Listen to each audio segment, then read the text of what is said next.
5장 1절로 11절까지 우리 한 목소리로 같이 읽겠습니다. 형제들아, 때와 시기에 관하여는 너희에게 쓸 것이 없음은 주의 날이 밤에 도둑같이 이룰 줄을 너희 자신이 자세히 알기 때문이라. 그들이 평안하다 안전하다 할 그때에 임신한 여자에게 해산의 고통이 이른과 같이 멸망이 갑자기 그들에게 이르리니 결코 피하지 못하리라. 형제들아, 너희는 어둠에 있지 아니하며 그날이 도둑같이 너희에게 임하지 못하리니 너희는 다 빛의 아들이요 낮의 아들이라. 우리가 밤이나 어둠에 속하지 아니하나니 그러므로 우리는 다른 이들과 같이 자지 말고 오직 깨어 정신을 차릴지라.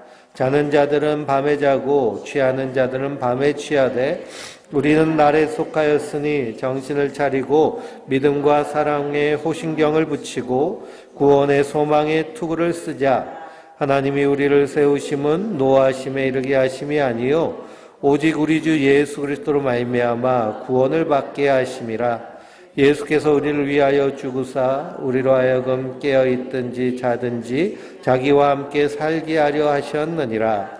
그러므로 피차 권면하고 서로 덕을 세우기를 너희가 하는 것 같이 하라. 아멘.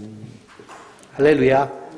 우리가 데살로니가전서를 함께 나누고 있습니다.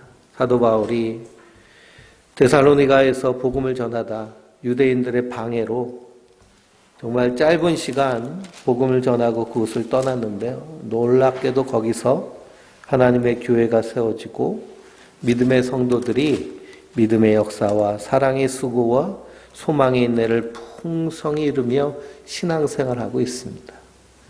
왜냐하면 하나님의 교회는 사람에 의해서 세워지는 것이 아니라 성령께서 세워가시는 줄 믿습니다. 사람은 거기에 도구로 쓰임받는 겁니다. 고린도 교회를 향하여서 그 고린도 교회가 나는 아볼로파다, 나는 바울파다, 나는 베드로파다, 파당을 나눠가지고 서로 다투니까요. 사도 바울이 뭐라고 하느냐, 나는 씨를 뿌렸고 아볼로는 물을 주었을 때 자라게 하시는 분은 누구세요? 하나님이세요. 그 씨도 누구로부터 받았어요? 예수님으로부터 받은 그 십자가의 복음을 증거한 겁니다. 복음 안에 능력이 있습니다. 그래서 너희가 오직 성령이 너희에게 마시면 너희가 무엇을 받아요? 권능을 받아 온 유다와 사마리아와 땅끝까지 이르러 내 증인이 되리라. 성령께서 우리 안에 계실 때요, 우리 안에서 성령께서 친히 일하시고 능력을 행하시는 줄 믿습니다. 그러면 성도는 철저하게 그 성령님의 능력을 의지해서 우리의 입술과 우리의 삶을 통해서 복음을 증거할 때 거기서 하나님 살아계심을 경험하게 되는 줄 믿습니다. 우리가 5장을 읽었는데요. 5장 위에 4장 13절을 보면 형제들아, 자는 자들에 관하여는 너희가 알지 못함을 우리가 원하지 아니한다라고 그랬습니다. 자는 자들은 어떤 자들일까요? 그리스도 안에서 죽은 자들을 자는 자라고 성경은 표현하고 있어요. 그래서 나사로가 죽었을 때 예수님은 나사로가 잔다라고 했잖아요. 잔다. 예수님이 다시 그 이름을 부르실 때 그 영혼이 깨어나는 줄 믿습니다. 이것을 요한복음에서 예수님이 더 확대해서 말씀하셨는데요. 사람들이 다 죽으면 끝나는 것이 아니고요. 다 무덤 속에서 자는데요. 사망의 깊은 잠을 자는데 마지막 예수님이 재림하실 그때에 그들을 다 불러 세우시는 겁니다. 그래서 생명 안에 선을 행하는 자는 생명의 부활로, 그렇지 않은 자들은 심판의 부활로 나옵니다. 하나님 보시기에 무엇이 선일까요? 예수 그리스도를 믿고 자신이 죄인인 줄 알고 하나님을 나의 주, 나의 하나님으로 섬기는 것이 하나님 보시기에 선한 일입니다. 예수님을 믿는 것이 선한 일이에요. 그리스도 안에 있는 자들은 생명의 부활로 나와요. 그리스도 안에 있지 않은 자들은 무슨 부활로 나올까요? 심판의 부활로 나와서, 그래서 심판대 앞에서 자기가 행한 대로 심판받아 그래서 천국이든 지옥이든 하나님이 보내시는 줄 믿습니다. 그러니 우리가 자는 자들에 관하여서는 알지 못함을 우리가 원하지 아니하노니 부정에 부정이 더하면 강한 긍정이 됩니다. 그리고 이것은 우리가 반드시 알아야 된다는 거예요. 인간은 반드시 죽는다는 사실을 잊어서는 안 됩니다. 그래서 결혼식에서는 배울 것이 없는데요. 장례식에서는 배울 것이 많다라고 철학자들은 얘기합니다. 결혼식에서는 먹고 마시고 술 취하기 바쁜데요. 장례식에 가면 죽음에 대해서 배울 수 있고 그리고 그 장례를 경험하면서 아 나도 저 자리에 있게 되겠구나라는 것을 깨닫게 하는 것이 장례식입니다. 그러니 장례식에 가는 것이 더 지혜를 얻을 수 있다라고 말하죠. 그러니 우리가 이 땅을 살면서 현대사회의 마귀가 주는 유혹 가운데 하나는 뭐냐 하면 죽음을 멀게 느끼게 하는 겁니다. 그러니 100세 시대를 산다고 그러잖아요. 100세 시대. 지금 대한민국에 100세가 넘으신 분들이요. 10%가 넘는다고 그래요. 10%. 현재. 그리고 앞으로 지금 70대 분들이 100세까지 생존할 확률이 20% 정도 된다고 합니다. 예전에는 40년, 50년 전에는 100세까지 생존율이 뭐 0.5%도 안 됐거든요. 근데 지금 10%가 넘고 그리고 60대, 70대 20% 그리고 40대, 30대는 40%에서 50% 정도 100세까지 살고 120세까지 생존 지금도 인류 전 세계에서 120세 넘기는 분들이 있잖아요. 프랑스의 칼만 할머니 같은 분은 126세를 사시고 가셨는데요. 그분들이 아주 간혹 나오는데 근데 그런 분들이 이제 자주 나올 수 있는 확률이 점점 높아졌습니다. 그만큼 의학이 발달하고요. 그로 인해서 영양이라든지 그리고 그 안티에이징이라고 그러죠. 덜 늙는 거. 20년 전에 TV 방송을 보면 20대라고 하고 나온 그 청년들이 보면은 지금의 한 40대 정도 돼 보여요. 20년 전에 제가 20대인데 그 모습이나 지금 모습이나 별반 다를 것이 없는 그만큼 많이 세대가 젊어졌다는 거죠. 외형적으로나 육체적으로나. 그래서 그런 시대에 우리가 살고 있습니다. 그래서 죽음이 멀게 느껴져요. 또 다른 마귀의 유혹은 뭐냐면 죽으면 끝난다라는 유혹입니다. 현재의 고통이 너무 심하니까요. 죽으면 이 고통이 끝날 것으로 생각합니다. 그러나 죽음 이후에는 반드시 무엇이 있다고 성경은 말씀하고 있나요? 심판이 있다고 말씀하고 있어요.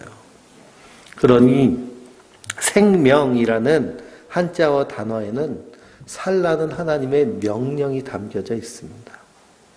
그러니 살라고 명령하셨는데요. 스스로 자기의 삶을 포기하면 누구의 명령을 거절하는 걸까요? 하나님의 명령을 거절하는 거예요. 그래서 끝까지 생명을 지키고 살려고 몸부림치는 것이 생명의 특징이기도 하고 성도도 그러한 삶을 당연히 살아야 될 줄 믿습니다. 근데 대한민국의 한 해 스스로 생명을 마감하는 사람의 숫자가 14,000명 정도 된다고 그러잖아요. 한 해에 14,000명 정도가 자살을 합니다. 그러니 생명에 대한 그 가치, 죽으면 끝난다라고 하는 잘못된 메시지들이 세상 가운데 만연해 있지만 성도는 분명히 깨달아 알아야 돼요. 반드시 무엇이 있다는 걸까요? 심판이 있다는 겁니다. 예수 믿는 사람들만 부활하는 것이 아니라 믿지 아니하는 자들도 하나님이 다 살려내셔서 어떻게 하세요? 그 행위에 따라서 재판하시는 겁니다. 판단하시는 거예요.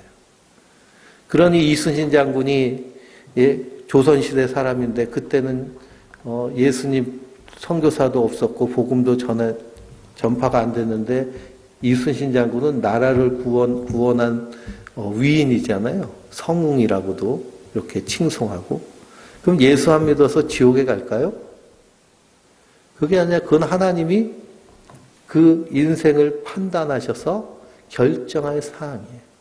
자기의 행위에 따라 심판받는 줄 믿습니다. 내 행위는 의로와 자신 있으면 어떻게 하면 돼요? 그냥 내가 내 의에 따라 살다가 하나님 앞에 심판대 앞에 서서 당당하게 나는 의롭습니다 라고 자신 있게 소리치면 됩니다. 근데 성경은 뭐라고 말씀하고 있나요? 이 땅에 의로운 자가 하나도 없다고 말합니다.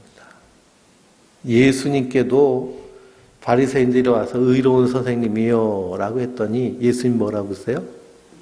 왜 나를 의롭다고 말하느냐. 의로우신 분은 하나님 한 분뿐이시라는 거예요. 그러니 그 그리스도의 십자가의 피로 깨끗함을 받지 아니하면 하나님 앞에 의로울 자가 하나도 없는 것이 성경의 가르침입니다. 그러니 우리가 자는 자들에 대해서 분명히 알아야 되는데요. 그래서 그 자는 자들이 16절을 보면 주께서 호령과 천사장의 소리와 하나님의 나팔 소리로 친히 하늘로부터 강림하시리니 그리스도 안에서 죽은 자들이 먼저 일어나고 그 후에 우리 살아남은 자들도 그와 함께 구름 속에 끌려 올려 공중에서 주를 영접하게 하시리니 그리하여 우리가 항상 주와 함께 있으리라. 아멘. 그러니 마지막 주님 오실 그때에 온 세상 만민들이 무슨 소리를 들을까요? 나팔 소리를 듣는 거예요. 나팔 소리를 듣고 번개가 동에서 서로 번쩍하는 것처럼 주께서 강림하신다. 이 땅에 오신다는 거예요. 이 땅에 오셔서 죽은 자들이 먼저 일어나고 그 후에 우리 살아남은 자들. 그래서 죽은 자들은 살려내셔서 그래서 휴거한다고 그러죠.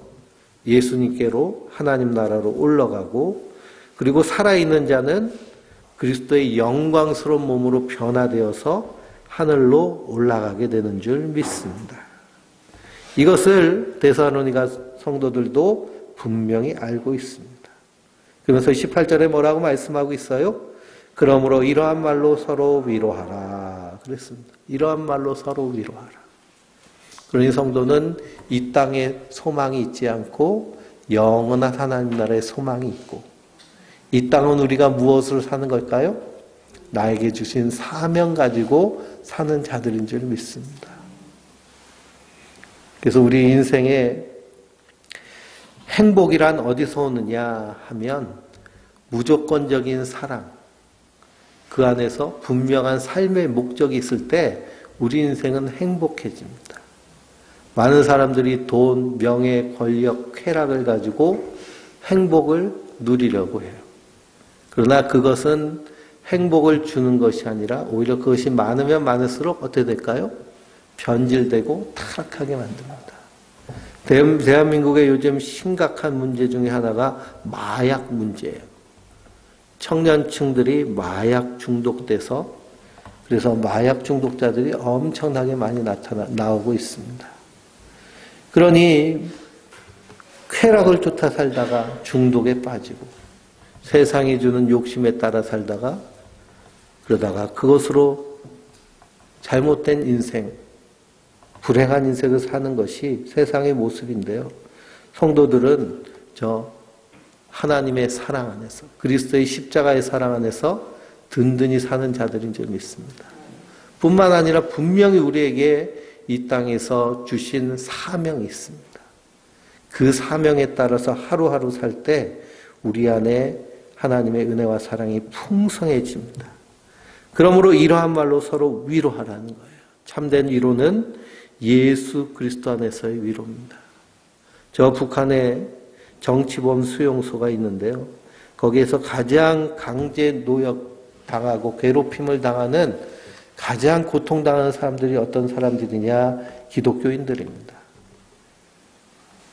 그러니 탈북했다가 중국이나 한국에 와서 복음을 전하고 그리스찬이 된 다음에 기독교인이 되고 다시 북한에 들어가서 복음을 전하는 사람들. 그들이 거기서 총살당하기도 하고 수용소에 끌려가서 강제 노역 당하기도 하고 그러면서 짐승같이 취급받습니다. 그런 사람들에게는 무엇이 소망일까요? 바로 저 하늘이 소망이고요. 예수 그리스도가 소망이고 다시 오실 그리스도께서 소망이 되십니다. 초대교회 성도들은 수많은 핍박과 박해 가운데서도 이 소망 때문에 끝까지 믿음을 지킨 거예요. 그러니 우리도 우리의 영의 눈이 활짝 열리면 이 세상만 보이는 것이 아니고요. 세상과 나는 간 곳 없고 구속한 주만 보이도다. 믿음으로 사는 것은 하늘을 보며 사는 거예요. 이 땅에 소망이 없음을 알고 그러나 나에게 사명 주셨기 때문에 이 땅에서 나의 삶 가운데 어떻게 사는 자들일까요? 충성스럽게 신실하게 사는 자들 또한 성도들인 줄 믿습니다. 그래서 오늘 5장 1절에 형제들아 때와 시기에 관하여는 너희에게 쓸 것이 없다라고 그랬습니다. 예수님이 다시 오시는 재림의 때에 대해서는 쓸 게 없다는 거예요. 왜 쓸 게 없을까요? 모르니까. 예수님도 너 그런데 신경 쓰지 마 이렇게 하셨잖아요. 그날과 그때는 누구만 아세요? 하나님만 아세요. 성도는 내일 당장이라도 아니 지금 당장이라도 오실 줄 믿고 사는 자들이에요. 근데 사람들이 어디에 관심이 참 많나요? 그 때와 시기에 관심이 엄청나게 많습니다. 그래서 1992년도 10월 23일 날 다미 선교회에서 그날 예수님이 오신다고 해가지고 엄청나게 그냥 하얀 두루마기 입고 생쇼를 했거든요. 한마디로. MBC에서 와서 찍고. 그래서 기독교가 얼마나 부끄러움을 당했는지 모릅니다. 성경은 계속 말합니다. 그날에 대해서 그 시기에 대해서 쓸 것이 없다. 너희가 알려고 하지 마라. 그날은 어떻게 온다고 그래요? 도적같이 온다 그럽니다. 그날은 도적같이 온다. 이에 대해서 예수님 마태복음 16장 1절에서 3절에 뭐라고 말씀하셨나 한번 보실까요? 마태복음 16장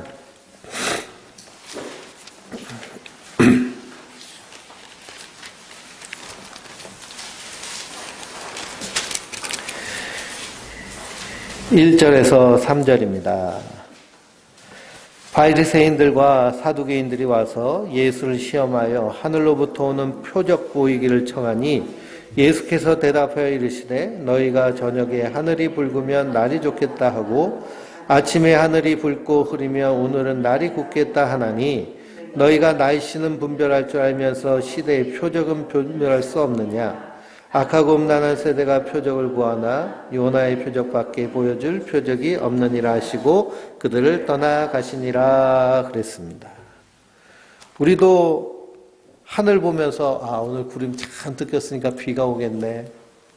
요즘은 하늘 보면서 날이 어떻겠네 그렇게 하진 않지만 옛날 얼마 전까지만 해도 이 미디어가 발달하지 않을 때는 무릎이 안 좋으신 분, 허리가 안 좋은 분들은 허리가 시큰거리고 무릎이 괜히 아프면 내일 비가 올 건가 보다 이렇게 짐작했잖아요.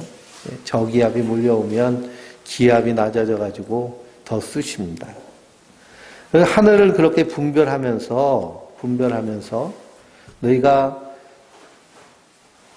하나님의 때는 분별하지 못하느냐라고 시대의 표적은 분별할 수 없느냐라고 말씀하십니다. 그래서 예수님이 무슨 표적을 말씀하세요? 요나의 표적을 말씀하세요. 요나의 표적은 예수님의 십자가와 부활을 의미합니다. 예수님의 십자가에 달려 죽으시고 부활하셨으면 하신 일, 그때부터 뭐가 시작되는 걸까요? 말세가 시작되는 거예요. 예수님이 십자가에 달려 죽으시고 부활하셨을 때부터 계속 말세입니다. 그러니 초대교회 성도들도 예수님 다시 오실 그날을 기다리며 마라나타 하며 살았어요. 2000년이 지난 우리도 어떻게 사는 걸까요? 마라나타 사는 거예요. 그분이 오실 줄 믿고. 그래서 우주적인 종말이 있지만 우리에게 당면한 종말이 있는데 그것이 어떤 종말일까요? 내 개인의 종말이 있습니다. 그렇기 때문에 성도는 늘 깨어 있는 거예요. 비가 오는 것을 몰랐다고 비가 안 오지 않는 것처럼 예수님이 오시는 것도 내가 몰랐다고 안 오시는 것이 아니라 반드시 오신다는 사실입니다. 그래서 2절에 뭐라고 말씀하고 있나요? 주의 날이 밤에 도둑같이 이를 줄을 너희 자신이 자세히 알기 때문이라 그랬습니다. 주의 날이 도적같이 올 것을 너희가 안다. 그러니 우리가 그 때와 시는 알 수 없지만 예수님이 오시는 그날은 도적같이. 도적이 예고하고 오나요? 내가 몇 날 몇 시에 당신의 집 도둑질 하러 가겠습니다. 메시지 남기고 오지 않잖아요.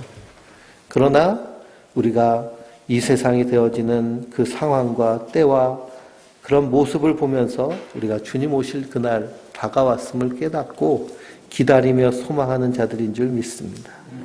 그런데 이 주의 날은 어떤 날이냐? 아모스서 5장 18절 보실까요? 구약성경 아모스서 5장 18절에서 20절입니다.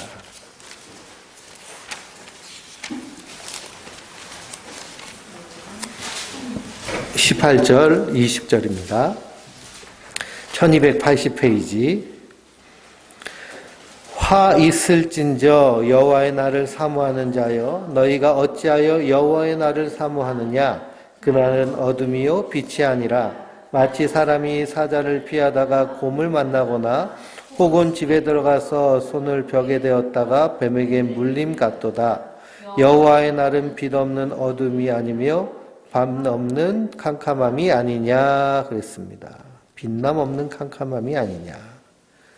아모스 선지자가요, 유대인들이 여호와의 날을 늘 기다렸어요. 여호와의 날은 어떤 날이냐? 하나님 심판하시는 날이거든요.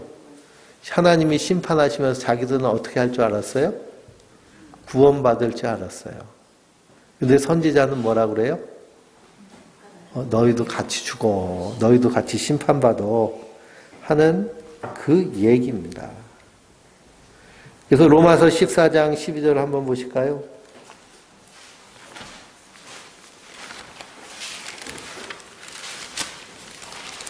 로마서 14장 11절.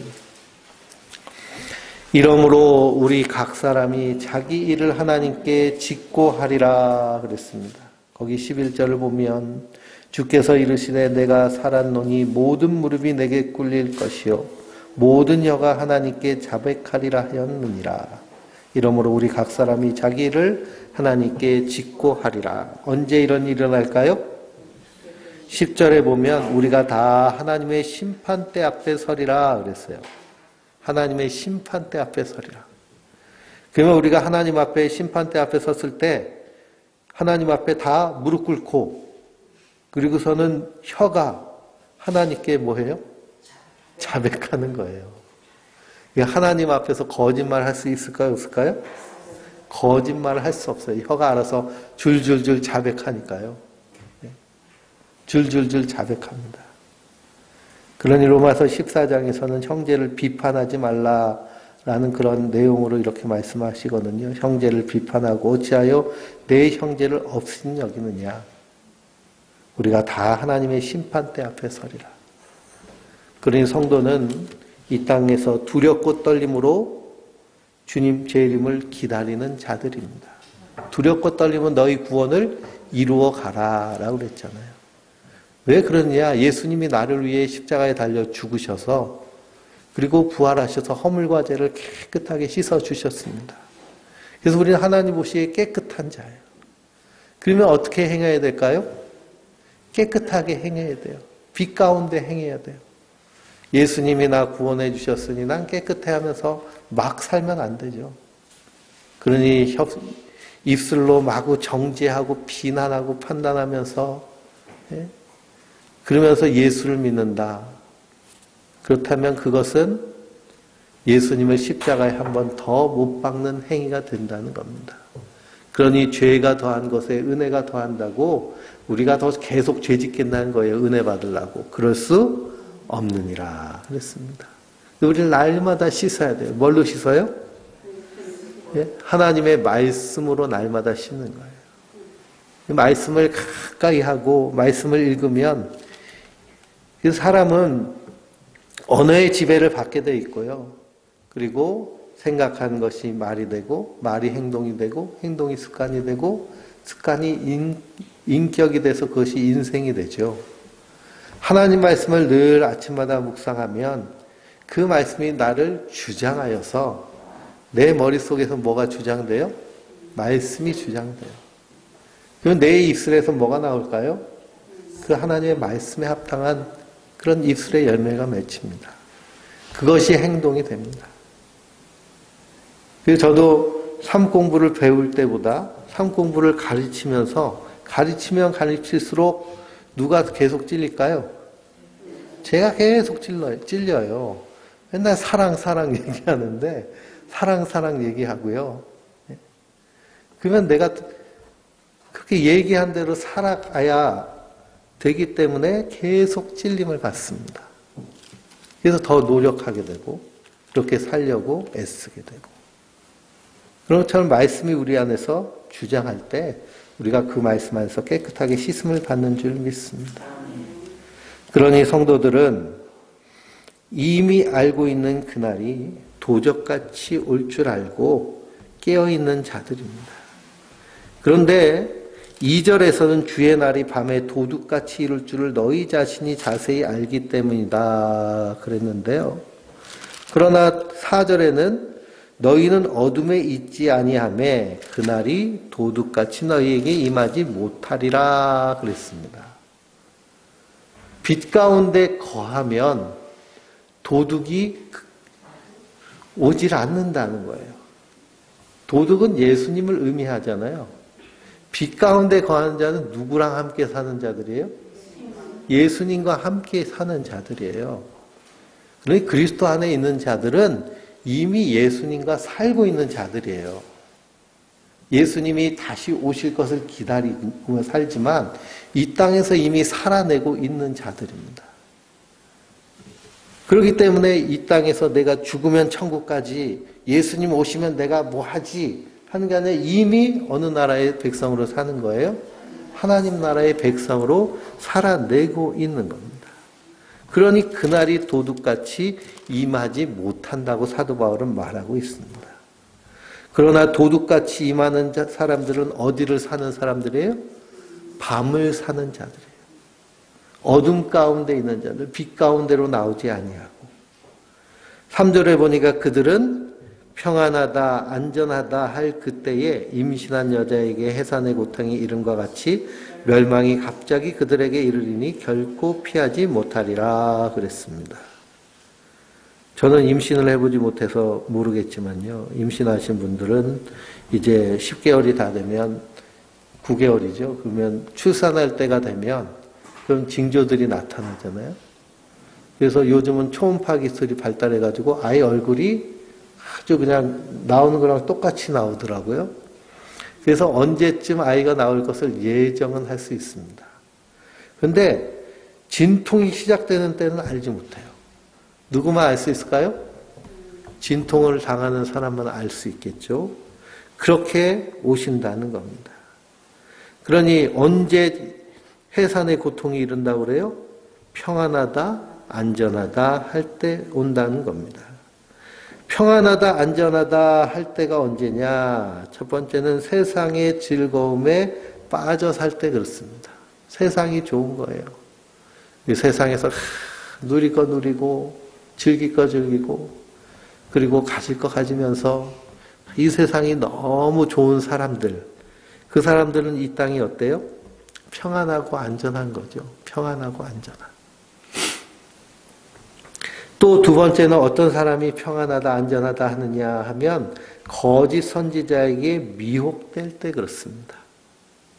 예레미야서를 보면요. 거짓 선지자들이 평안하다 안전하다 그래요. 6장을 한번 보실까요? 예레미야서 6장 14절입니다.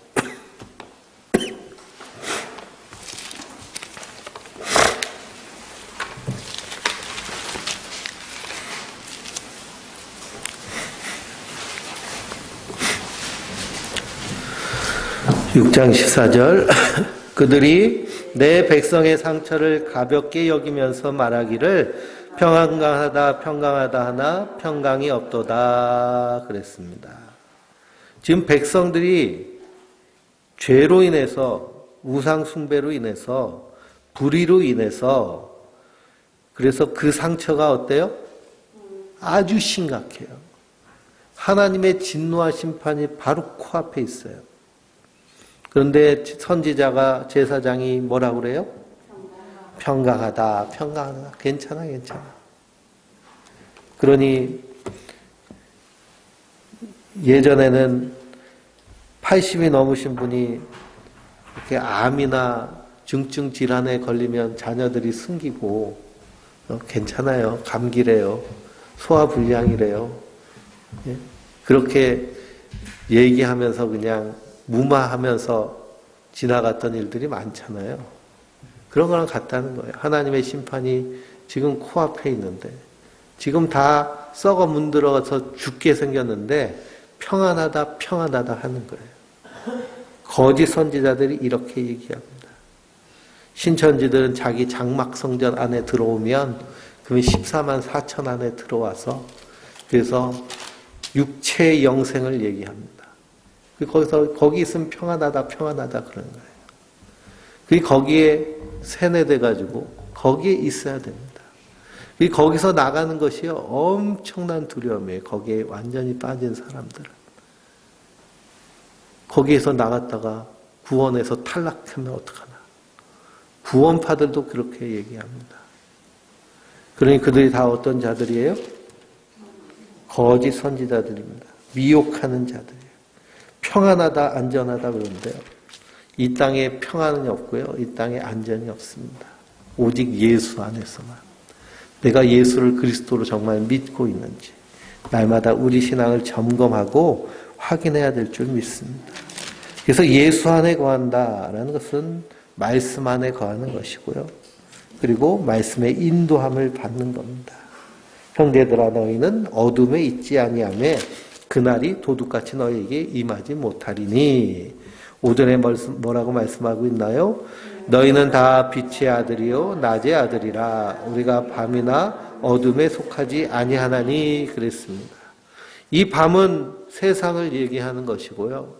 어둠은 세상의 낯을 얘기합니다. 세상에 빠져 사는 것이 어둠에 빠져 있는 거예요. 이 어두운 세상 가운데 예수님이 빛으로 오셔서 빛을 비추셨습니다. 빛이 세상에 왔는데 자기 백성에게 왔는데 어둠 속에 있는 자들이 빛을 좋아했어요? 싫어했어요? 싫어해가지고요. 어둠 속에 숨어버립니다. 마치 두더지를 땅속에서 잡아가지고요. 이렇게 확 잡아서 끌어올리면 두더지가 하는 행동이 뭔지 아세요? 네? 자기 눈을 탁 가려요. 네. 그 강한 빛 때문에 땅속에만 있으니까요. 아주 시력이 약합니다. 강한 빛 때문에 눈을 탁 가려버립니다. 그처럼 인생이 그렇다는 거예요. 빛이 비춰지면 우리 안에 더러운 것들이 다 드러납니다. 그럼 그 더러운 것들을 어떻게 해야 될까요? 예수께 나와서 깨끗하게 씻음을 받는 거예요. 말씀으로 날마다 씻고 예수님의 십자가의 보혈로 씻는 겁니다. 이것이 회개하는 거예요. 그래서 우리가 빛의 자녀가 되고 빛의 아들이 된 줄 믿습니다. 그러니 어둠 속에 들어가면 안 되죠. 6절에 그러므로 우리가 다른 이들과 같이 자지 말고 오직 깨어 정신을 차릴지라 그랬습니다. 그리고 우리가 깨어있다라는 것은 첫째는 말씀에 깨어있는 거예요. 하나님 말씀이 나에게 어떤 말씀을 하고 계신지를 깨어있고 그 말씀은 삶 가운데 적용하고 살아내는 것이 말씀에 깨어있는 겁니다. 그리스도인이라고 하면서 수십 년 교회를 다니면서도 말씀대로 살지 못하고 말씀을 삶 가운데 적용하지 못하면 그 사람은 어떤 사람일까요? 잠자고 있는 사람입니다. 어둠 속에 있는 사람이에요. 신앙의 연수가 중요한 것이 아니라 오늘 내가 하나님의 말씀으로 살아내느냐, 말씀이 내 안에서 역사하고 있느냐, 이게 깨어있는 겁니다. 두 번째는 기도에 깨어있는 거죠. 기도에 깨어있는 것은 항상 하나님 내 안에서 일하실 것을 바라고 하나님의 명예와 통치와 사역을 위해서 나의 생활 방식과 관계와 영적 전쟁을 위해서 깨어 기도하며 내가 기도할 때 누가 싸우시는 거예요? 성령님이 앞서 싸우시는 거예요. 이스라엘 백성들이 가나안 땅에 들어가서 싸울 때 그 이스라엘 백성들이 싸운 것보다 앞에서 하나님이 다 싸우셨어요.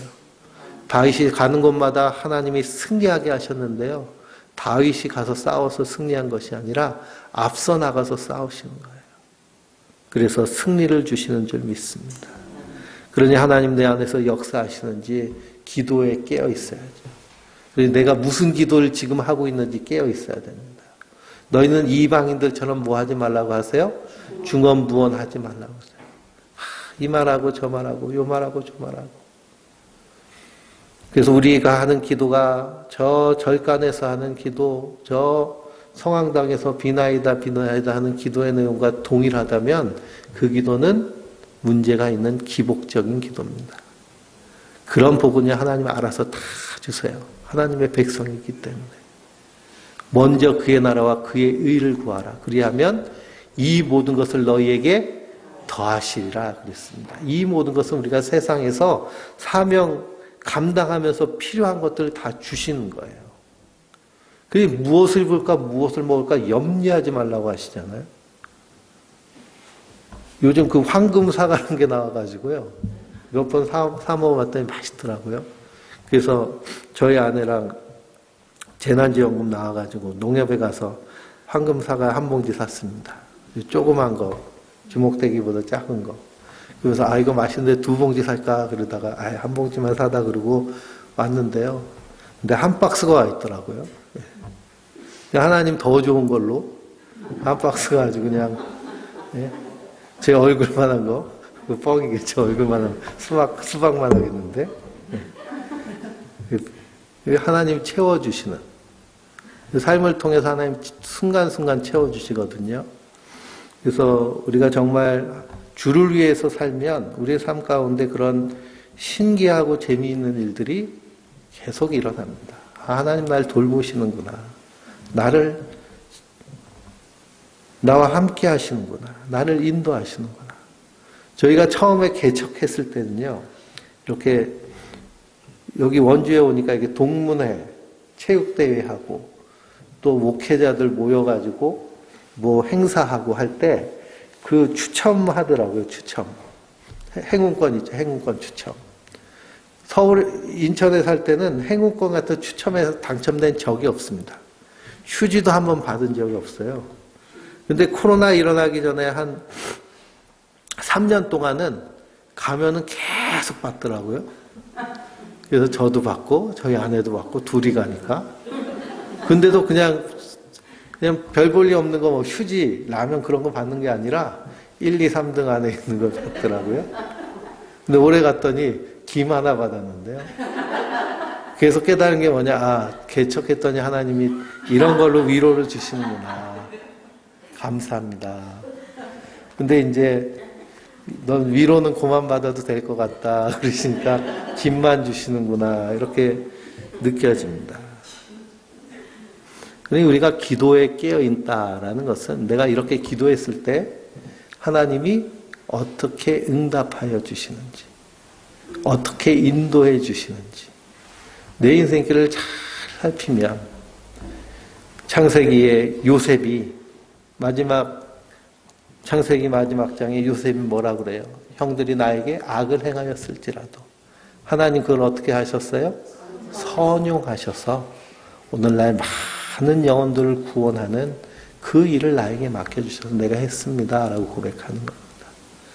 그리고 지금 눈앞에 있는 어려움, 지금 눈앞에 있는 그런 억울한 일, 힘든 일 때문에 우리가 포기하는 자들이 아니고 하나님은 그 악도 선으로 사용하시는 분이시다. 그리고 우리가 그 하나님 어떻게 일하시는지 어떻게 해야 알 수 있어요? 깨어 있어야 알 수 있어요. 말씀에 깨어 있고 기도에 깨어 있어서 내 인생길 가운데 이끄시는 하나님, 우리 자녀들을 통해서 하나님 어떻게 일하실지 기대하고 소망하며 우리가 이 땅을 힘차게 믿음으로 사는 자들인 줄 믿습니다.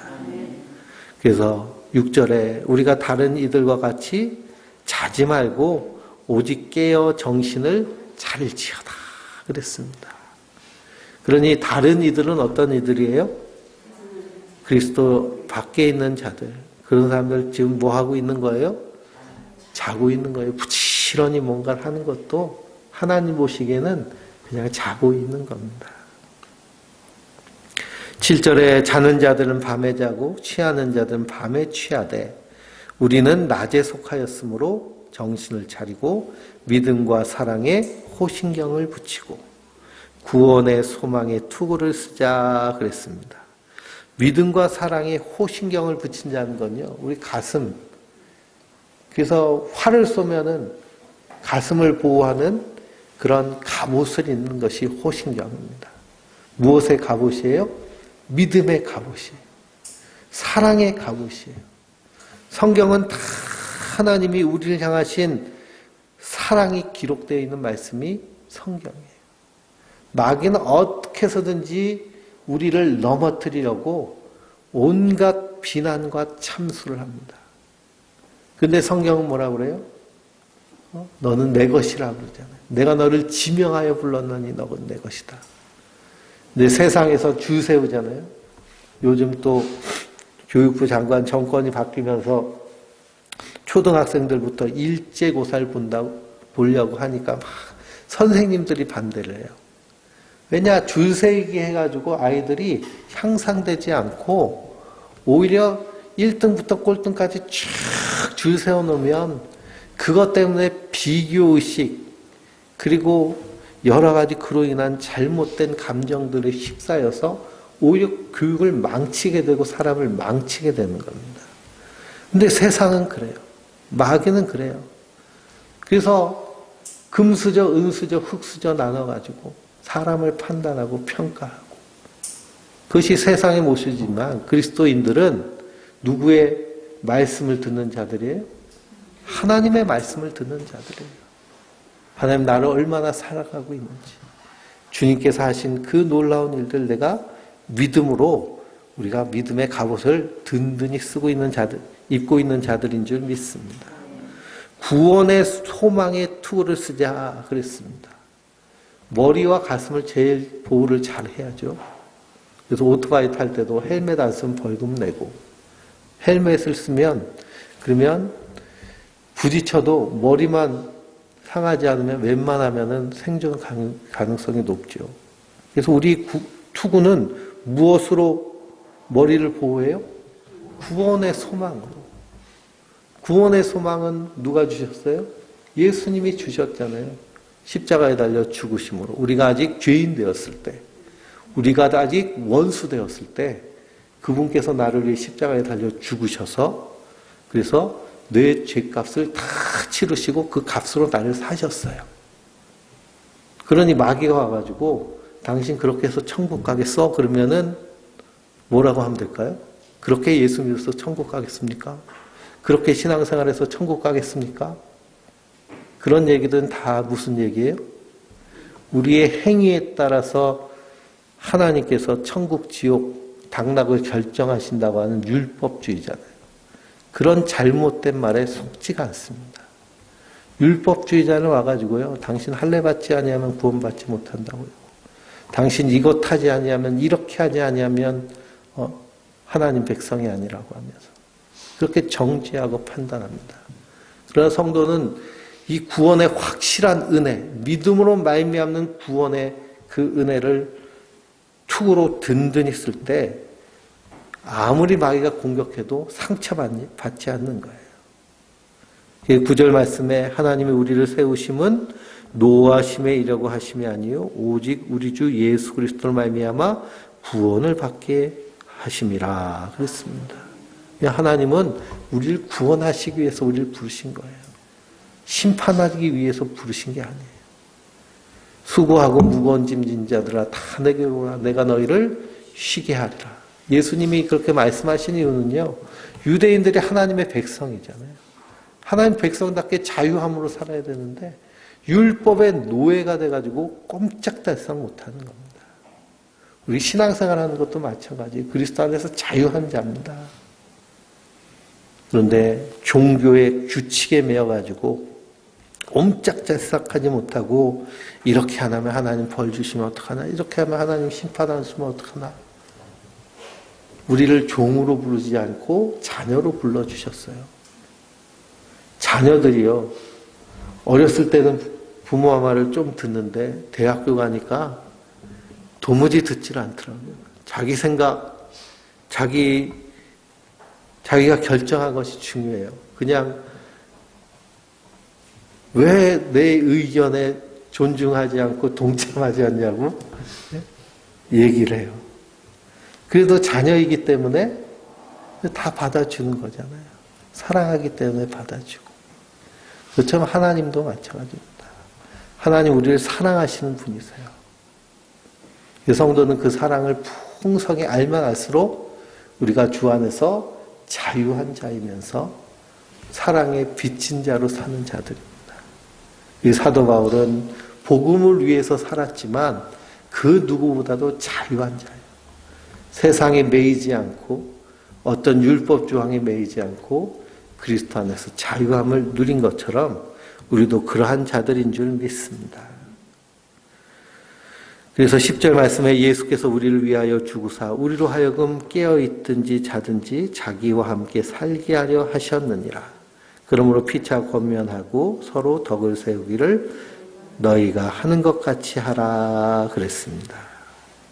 그러니 예수님이 우리를 위해서 죽으셔서 깨어있든지 자든지 그리스도와 함께 살려고 우리를 부르셨어요. 그러니 우리가 낮에 거해도 하나님의 백성은 하나님의 백성이고요. 밤에 거해도 하나님의 백성은 하나님의 백성입니다. 그런데 낮에 거할 때는요. 하나님 인도함을 따라서 우리가 주도적으로 신앙생활을 하지만 밤에 거하면 하나님 어떻게 하실까요? 예수님이 일어서라고 막 깨우십니다. 깨우세요. 정신 차려라. 때로는 징계하기도 하시고 때로는 책망하시기도 하시고 고난을 통해서 돌아오기도 하시고 빛 가운데로 나오라고 부르시는 거예요. 그래서 고난당했을 때 저 사람이 정말 하나님의 백성인지 그렇지 않은지를 분별할 수 있는 방법이 있습니다. 하나님의 백성은요, 고난당할 때 하나님께로 와요. 말씀 가운데로 오고요. 그리고 예수님께로 와서 예수님 손 붙잡아요. 그런데 하나님 백성 아닌 자는요, 아무리 고난이 와도요, 하나님 앞에 나오지 않고 예수님 손 붙잡지 않습니다. 그러니 낮에 있든지 밤에 있든지 하나님의 백성은 하나님의 백성이에요. 예수님은 자기 자신과 함께 거하고 살기를 간절히 원하십니다. 데살로니가 교회 성도들 믿음의 역사와 사랑의 수고와 소망의 인내를 누리는 그 성도들은 그렇게 살고 있는 거예요. 그러니 피차 뭐하고 권면하고 서로 덕 세우기를 너희가 하는 것 같이 하라. 믿음의 소망, 역사, 사랑의 수고, 소망의 인내 잘 이루고 있는 것처럼 더 덕을 세우고 피차 권면하며 우리가 낮에 거하여서 그래서 주님 오실 그날 기쁨으로 주님을 영접하고 맞아들이는 그런 성도, 이 성도가 가장 복된 성도인 줄 믿습니다. 늘 말씀 가운데 거하고 기도 가운데 깨어 있어서 주님 주시는 풍성한 삶을 누리는 하나님의 사람들 되시길 주님의 이름으로 축원드립니다. 우리 240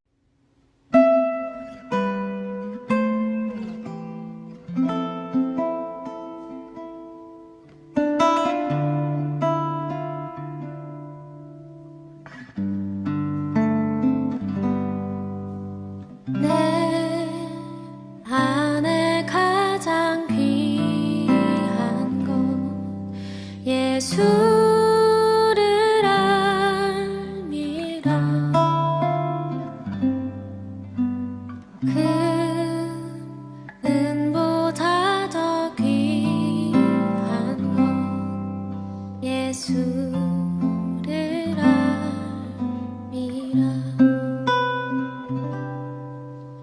세상 지식보다 귀한 것 예수를 알미라.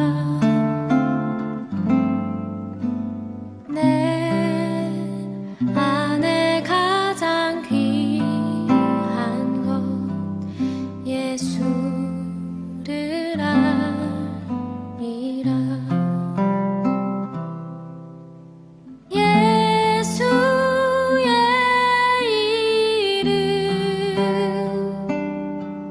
존귀한 그 이름 예수의 이름 능력의 그 이름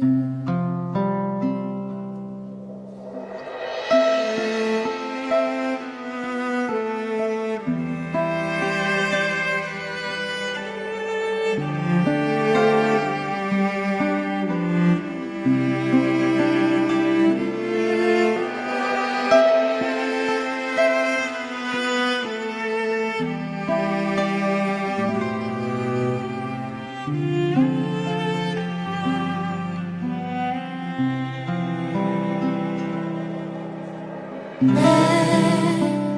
안에 가장 귀한 것 예수를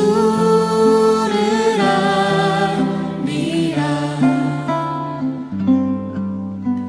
그 은보다 더 귀한 것 예수를 알미라. 세상 지식보다 귀한 것 예수를 알미라. 내 안에 가장 귀한 것 예수를 알미라. 예수의